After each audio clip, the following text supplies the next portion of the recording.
How's it going? That's Victor Counted. This is Biblical Wisdom for Flourishing. Today, I want to talk about forgiveness, about flourishing through forgiveness, because when we talk about relationships, as a very important aspect of flourishing, um, um, in forgiveness, we cannot ignore that. Of course, on one hand, I've also done some work on forgiveness science with a mentor, Everest Worthington. In fact, we've published together, and also some of my colleagues, someone like Richard Cowden, who we've both worked together to do some work on forgiveness. But I think one of the passages in the Bible that kind of brings this home for me is in Colossians 3, verse 13. It says, "Bear with one another and forgive one another. If any of you has a grievance against someone, forgive as the Lord forgave you." I think that in psychological science, there are two ways we could look at forgiveness. We could look at it from there's an emotional forgiveness, but also there's a decisional forgiveness. Decisional forgiveness is where you make a decision to forgive, but emotional forgiveness, it's kind of flip. It's sort of a different way of forgiving based on your emotions, based on what you're feeling in the moment. Right? But forgiveness is not about ignoring pain or pretending that something didn't happen.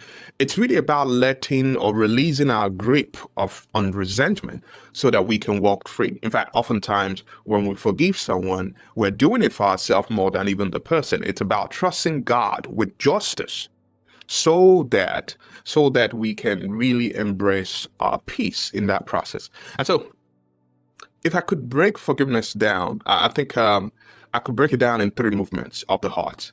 One is the fact that forgiveness is a decision, it's not a feeling. You may kind of never really feel like forgiving, but the scripture calls us to choose to forgive.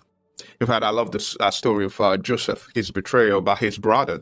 He was sold into slavery. He was falsely accused by Potiphar's wife, and he was also forgotten by his brothers. And yet he chose to forgive. In fact, in Genesis 4:5, the Bible tells us that he embraces the very man who caused him so much suffering. Who caused him so much suffering. The second point about forgiveness that I want to talk about this moment is the fact that forgiveness restores.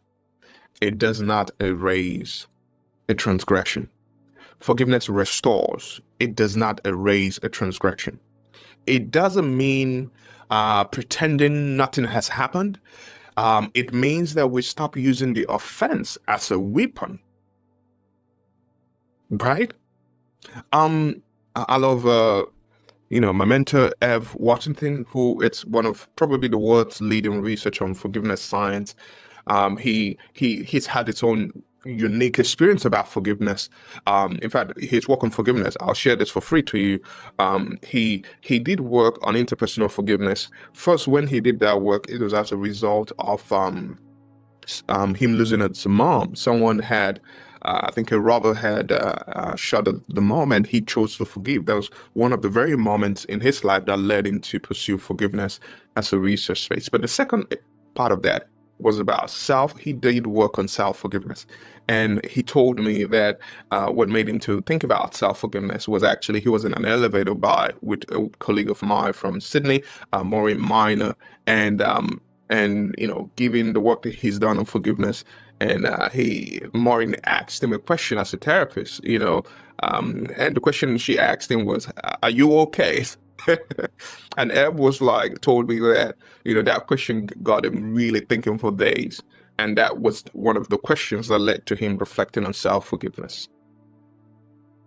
Ev, in his work, he has a framework for forgiveness, to reach forgiveness, the steps that we can take to forgive. I could cover that in a different day, but he really teaches us that forgiving others heals. Not just when we forgive people, it heals not just the relationship, but also the soul of the person who forgives.